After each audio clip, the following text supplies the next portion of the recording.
Sono Alessandro Valle, sono il titolare della ditta Valle Impianti, è una ditta individuale che lavora nel settore degli impianti elettrici, civili e industriali da oltre 40 anni. Io con i miei collaboratori ci stiamo muovendo nelle fonti rinnovabili già da tempo ed installiamo impianti fotovoltaici con accumulo. Il passaggio generazionale è una nota dolens per le nostre attività. Non sono più tanti giovani che hanno intenzione di fare il nostro lavoro. Nel frattempo io ho insegnato quello che potevo fare ai miei collaboratori e adesso il nostro team è davvero un team esperto.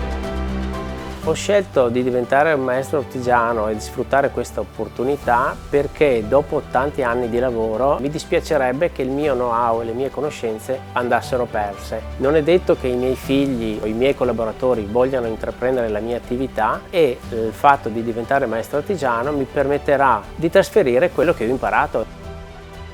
Io conosco Confartigianato fin dall'inizio, ho sempre seguito Confartigianato, in particolar modo sfrutto e utilizzo il più possibile Cesar, che mi permette, con alcune agevolazioni anche economiche non sempre banali, di apprendere, di tenermi aggiornato, aiutano a far crescere la mia azienda.